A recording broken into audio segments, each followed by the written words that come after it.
It's not too late. It's time to rise. Let's rise for rights. This brings us to the heart of this final question and answer for Act 1. Welcome back to the Global Landscapes Forum Digital Edition to our audience around the world. We hope you've been sharing your thoughts and questions via social media and being part of this global conversation. My name is Juliet Achieng from the European Forest Institute, and it's my pleasure to welcome our speaker in studio, Salina Abraham, who's a member of the Youth and Landscape Initiative and the GLF team. And our second speaker is joining us via Skype, and he's Terry Sunderland, all the way from Vancouver. Welcome, Terry. Yeah, thank you. And it's very unfortunate that Vicky could not join us in this question and answer session, but she sends her best regards from the Philippines. Without further ado, I will go directly to the question. So the first question is, why do we need a conversation about rights to heal the planet? And how does this tie up with what you're doing and the organizations you're working for? So I'll start with Salina, and then Terry will follow. Thank you so much for having us today. I'm really excited for this conversation because I do think it's something that's a bit overdue. But if we're asking ourselves why rights and why rights and why are we talking about this when we're talking about healing the planet, I think we have to be really honest with ourselves about our history and the state of this world and injustice. And if we are honest and we reflect, I think it's always been very dismal, right? There are structures and in place that have been designed to oppress or exploit certain people. And so imagine this world, and you put on top of that a climate breakdown and a biodiversity crisis and degraded ecosystems, degraded land, and that's the situation we are dealing with. If we were just dealing with a world, an equal, a just world, and you put on top of that a climate crisis, that would be one thing. But because we're not dealing with that, and we are dealing with a multitude of different issues, it is absolutely vital that as we go about trying to heal our planet, that we at the same time try to heal some of those societal divides that we have. And I've been working with young people to help them really step into their leadership potential and to really be able to understand the power that they have to make a difference and to play a role in creating the equal world that we want to be having. So I am excited that we're having this conversation. I think it's long overdue, and I'm excited to hear more from Terry as well, but in the work that he's done and how he answers this. Thank you. Again, it's a great pleasure to be here. It feels like the end of the earth here in Vancouver, with all the time differences between Bonn and Kyoto. I guess for me, the main issue and some of the things I've been working on in particularly is the conflict between customary rights and statutory rights. And so you have two conflicting systems in many instances. For example, I just came back from Zambia, and we're working in a landscape called Kalomo. And there are very well-established chieftaincies with lots of bylaws. They can regulate who can use and access forest, and down there charcoal for energy is a huge issue. But many of their customary rules and rights are overwritten by the statutory laws of the government that are then imposed over the top. So you have a top-down structure, which is stifling, if you like, the actual traditional and customary rules and regulations that have been in place, before colonization.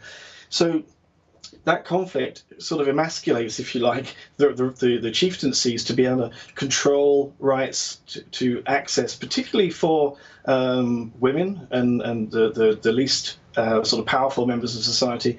And it obviously favors more elite capture, it favors the more commercialization of products, particularly charcoal, monoculture, agriculture. So the whole diversity of the landscape is affected accordingly.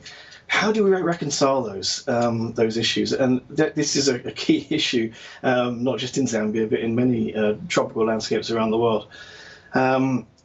Dialogue is one. We just had a series of multi-stakeholder meetings in Zambia. We're doing the same in Indonesia, and trying to reflect, if you like, a better facilitation of exchange of kind of not just grievances, but find common ground between these customary structures and statutory rules, and getting away from the endless conflict that there seems to be. So I think that's a huge issue, and facilitating kind of that dialogue, getting people in the same room that normally wouldn't be speaking to each other is absolutely key. The other thing I've been working on is the issue of the right to food. Food security is a huge issue, as we know, and a lot of evidence has been generated in the last few years showing how important forests and trees are for food security and nutrition. Now, the right to food is pretty much enshrined in every single human right document since 1930, and yet through protected areas, annexation of land, we are denying people that very right. So we're working on trying to break down some of these silos, these barriers, and get rights-based approaches to the forefront of landscape planning and management. And it's not an easy process, and it does take very careful facilitation. But it's those kind of barriers between sectors are starting to break down in many instances. But again, it does take quite a lot of patient facilitation and negotiation on the part of all parties, actually. Okay, thank you so much, Terry, for your detailed response, and Salina as well. So Salina, I still have one more question for you. So of late, or rather recently, we've been seeing huge momentum building from youth movements across the globe. How can we ensure that everyone is part of this fight for the rights of the future generation? How do we bring everyone on board, you know? Yeah, I think this is something that I'm extremely excited to be seeing, and I know so many people are, is just the number of young people that are waking up to the current, that are essentially using a crisis as a way to really take a lead and take a stand.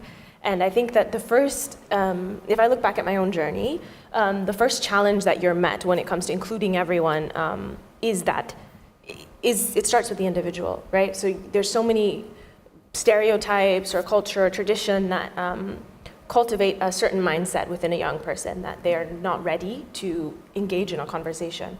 Or for my instance, it was, okay, I'm waiting until I'm smart enough one day where I can, have enough experience where I can then contribute to the conversation in a meaningful way. Without that, you view your role as one of listening and learning. But that's not the only role that young people have to play. And that's something that young people need to be woken up to, is that they do have a value add, that sometimes not having all that experience gives you a fresh perspective and an ability to innovate and adapt and to see things in a different way, and that is a value add. So I think that empowering young people from within, really, that's the first step. But then once you get empowered people, okay, we've got a bunch of young people going out in the streets and trying to figure out a way that they can make a difference. And that's where the tricky part comes, and that's where you have to start thinking about, how do we do this strategically? Who are the people we need to engage? Young people on their own cannot, solve any crisis. You cannot do this blindly without, including other people and getting the mentorship that you need, getting the input and guidance. So I do think that it's multifold, but it's extremely important that we understand that there's the power of the individual, and then there's the power of that youth community and supporting each other and building each other up. And then there's that extra step where it's, how do we make this a conversation for everyone? Everyone has a stake in it. We're talking about rights, but it's rights to a future, for future generations, for current young people.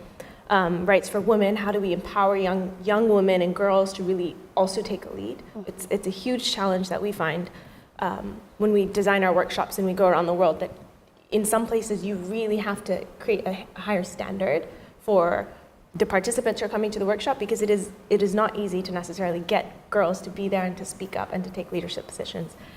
So being aware of those dynamics is really important when you want to get everyone to the conversation and to play a role. But I think it's extremely inspiring that we're seeing the change that we need to be having, and that young people they are empowered and they're taking a stand. I also agree with you, because I believe it's very important that everyone is reminded all the time that they have a role to play in this issue. Mm-hmm. Yeah, we are not just spectators or learners, but we have to play a role as well. Mm-hmm. Thank you very much. So, Terry, here at GLF for this year 2019, with the rights focus, we are discussing the role and design of a rights-based approach to landscapes. So could you kindly give us 3 suggestions on key principles for this approach? I can try. I think I've said this before at previous GLFs, is that, I'm a firm believer in the fact that we have 2 million people living in these tropical landscapes around the world, and they manage their landscapes pretty much sustainably in many respects. And the pressure comes from outside. So if you think about an oil palm or a landscape in Indonesia, it has smallholder farmers, there's an area of forest. The drivers of change in that landscape may come from outside, so it would be rubber plantations or oil palm plantations.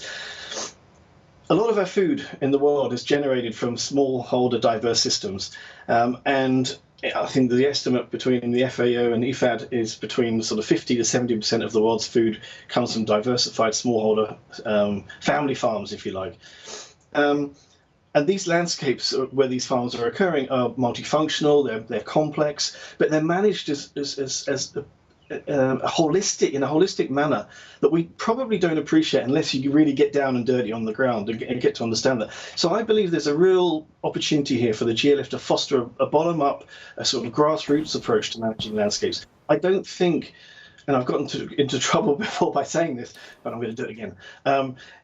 In opposing the landscape approach is possibly the wrong way of doing it. I think we need to turn it on its head and think about where the landscape approach is being already practiced by many, many people on the ground, learn from what's actually happening. And I have a strong, even though I'm at university now, I have a strong history. My career has been based in working with people on the ground.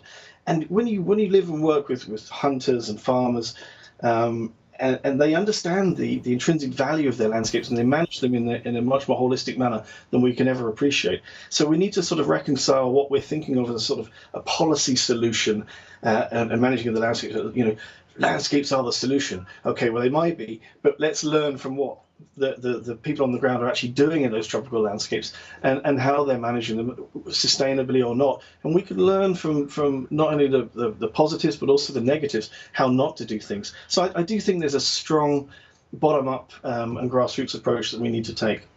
The second thing I'd like to see is a much more meaningful participation. I've heard that 3 or 4 times in some of the Q&As. And you know, if you think of I get a lot of obviously development money from development donors, and one of the questions is always in terms of monitoring, how many people did you have at your workshop? Oh, we had 70 people. How many of those were women? Oh, 30. So you tick that box. But was the participation meaningful? That's not the question. You know, so we're ticking boxes, but we're not actually monitoring or evaluating the type of participation that those workshops are facilitating. So if you do a training workshop, how much of that training is adopted? Are you doing 6 months, 12 months monitoring later on? So aside from, you know, ticking boxes, we need much more engagement in understanding the impacts of those meetings. If you have a forest management committee in Liberia, for example, you have 2 women on the committee, but you go to a meeting and they don't say anything. What's the forum for them to be given a floor, a platform in which they're comfortable to speak and express their views? So maybe we need to rethink about the processes of participation and go beyond the box ticking and really think about how we can promote meaningful participation so you hear all voices. We have to be creative in doing that, but I think there's great scope to do so. And donor thinking is starting to change as well. Mm-hmm. You know, rather than saying, how many people did you have at workshop? Okay, what's the follow-up? What was the contribution of different groups? And I think that's incredibly important.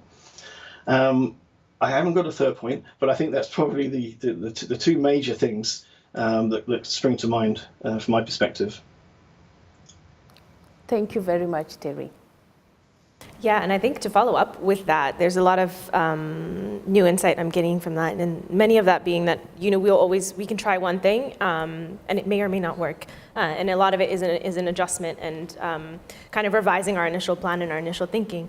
But could you share some examples of successful implementation on the ground that demonstrates climate-smart solutions in landscapes, whether was successful or perhaps not? What are some key lessons and stories that you've learned throughout the years? Wow. I'm sure you're aware of the literature that we've been, as a team, been publishing. So we did a big systematic review a couple of years ago and published the results in scientific journals, but we also have presented them, the results at the GLF in Bonn last year and the year before, actually. So what we found is that the theory of landscape approaches is extremely robust. We have great frameworks. We have 10 principles of a landscape approach. We've got all these great conceptual frameworks. And they've been used in some ways to inform project implementation. But there hasn't been a huge amount of feedback on understanding how that implementation has worked. And you touched on a brilliant point there. You know, we need to know what works and what also doesn't work. We need to learn from doing. And that's the very nature of our discussion forum tomorrow, which I'll touch on in a second, I guess. the basic problem is, and in the literature, we found almost no examples of real descriptive or qualitative or even quantitative assessments of landscape approaches on the ground. And that's quite controversial because it's obviously something that the GLF has been promoting over so many years.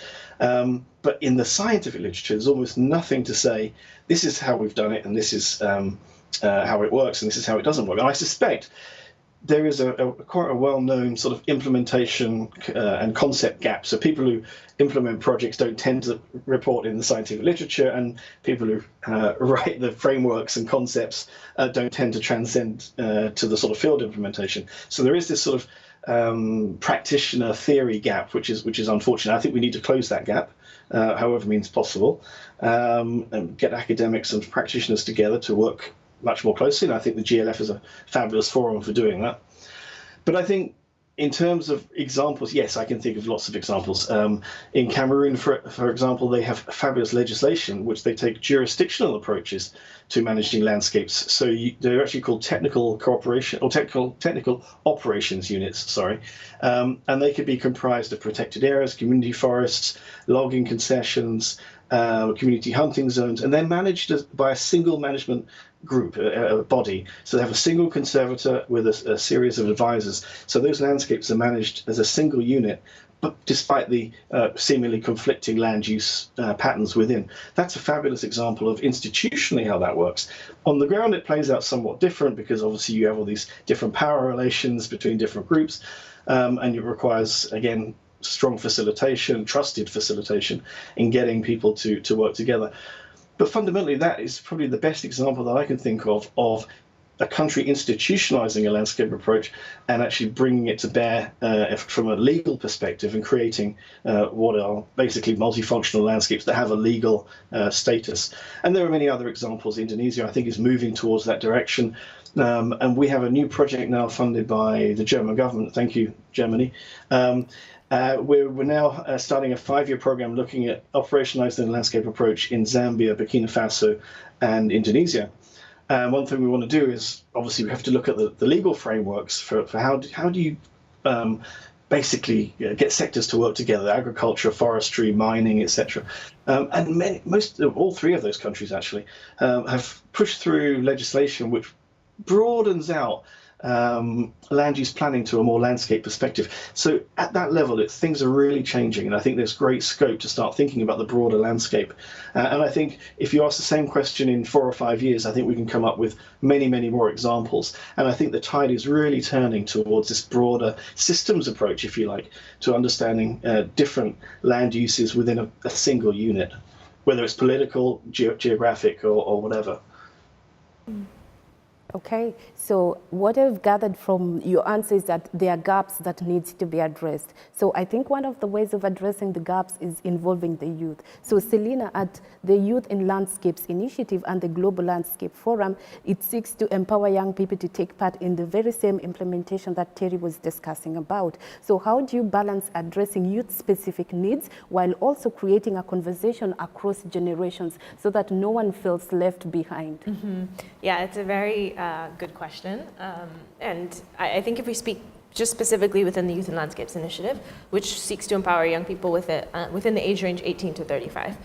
So you're really talking about students and young professionals who are gaining a sort of expertise and knowledge and experience within landscapes and are passionate about it.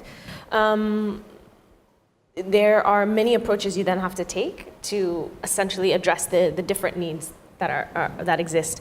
So we definitely start with building a supportive community, which I touched on earlier, right? This place of transformation, of understanding your individual potential, but also of learning. So if we look at our past examples, we've had workshops on restoration, so really practical. What is the science? Because you don't want to encourage, especially in restoration, people to go out and to start planting trees without really understanding the science behind it and knowing which tree to plant and when. Otherwise, there's a lot of energy that's wasted and more damage you can do with a really good intention. So a lot of it is grounding a strong sense of knowledge and science in young people, but then also giving them the business savvy and the skills to be able to present themselves, to be able to network better, to enhance their own opportunities through building up their leadership skills. Or, for example, in GLF Bond, we're diving into climate justice and rights-based approaches. How this is something we feel is crucial. We're talking about this rights topic. Young people should be adept in rights-based approaches, and how is it that when I go about my project, how do I make sure that I am flipping the paradigm as much as possible when it comes to inequality and not perpetuating the same, dynamics that exist currently. So it's really important that we're building this kind of knowledge base, but at the same time, nothing has ever worked when you have a group of people on the outside, coordinating themselves and then, sometimes yelling through the window, like, why don't you do this to the older people? We need to create, break down those barriers as well and foster true intergenerational dialogue. One where everyone has a seat at the table. And that is something that I am seeing, the GLFs really start to build, having young people as part of the charter membership with all the different organizations, really having a stake in how we want to see this forum develop. And you'll see this tomorrow in GLF Kyoto, that there's a whole discussion forum organized by, passionate young people at Wageningen University, empowering young people to really take a leadership role, both in implementation, not just in being able to observe.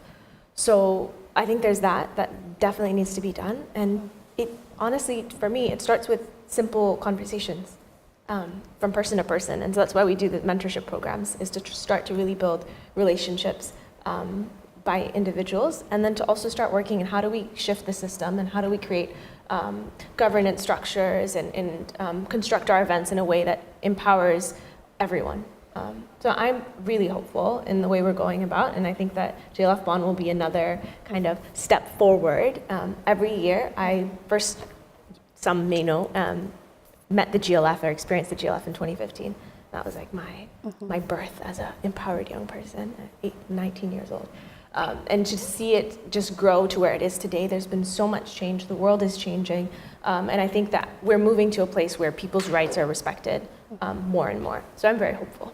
Okay, it's really interesting to hear that you started this while you were 19 years old, and I'm happy that the passion is still there and you're still active and you're still devoted and committed to doing this. And I'm sure that we will be able to break the barriers that you've talked about, and we will be able to bring everyone on board. Mm-hmm. Yeah.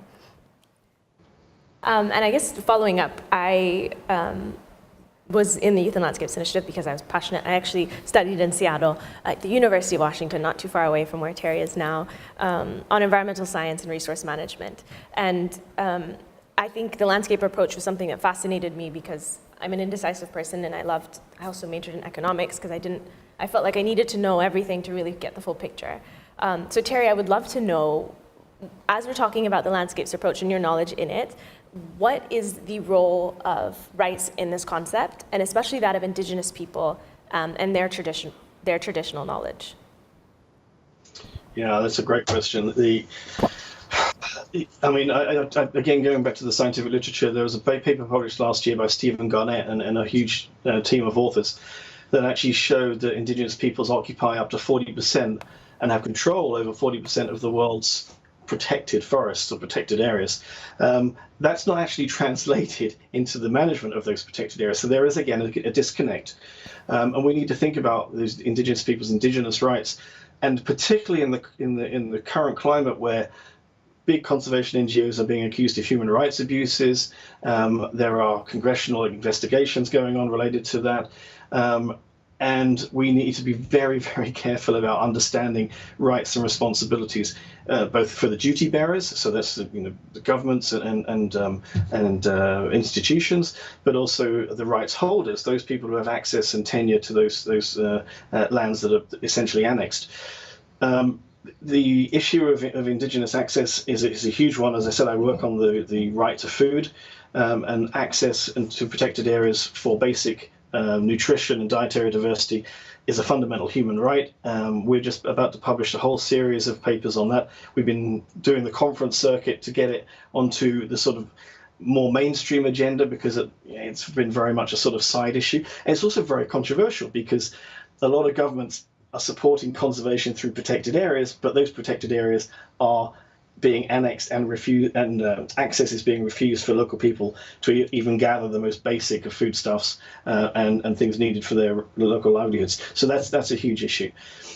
in terms of the broader landscape, I think that we need to think about how the interplay between Indigenous rights, again, plays out with statutory rules and regulations. Here in Canada, that's a whole can of worms, particularly with First Nations and Indigenous peoples. And we'll hear about that tomorrow in our discussion forum. It's going to be a huge component of that event.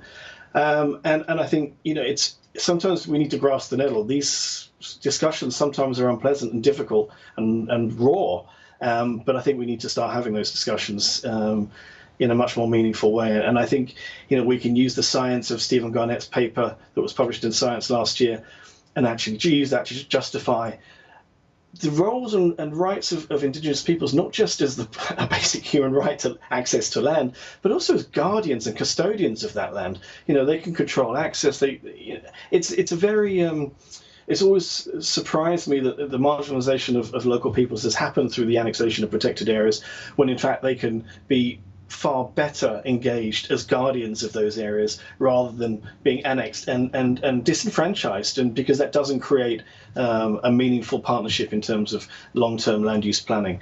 And I think that's a huge issue that needs to be addressed, and again the GLF is well positioned to do so. And again, in our discussion forum tomorrow, I really hope that comes to the fore, because it's a big issue here in Canada. Mm-hmm. No, I'm really looking forward to watching tomorrow. Me too. I'm also looking forward to it. So, Terry and Salina, from the discussions we've had together, you people are really so passionate about nature, or rather I've assumed that you're passionate about it. So I want to ask you, Terry, so tomorrow you have a discussion forum. Could you in one sentence tell us what's about? In one sentence, I'll try.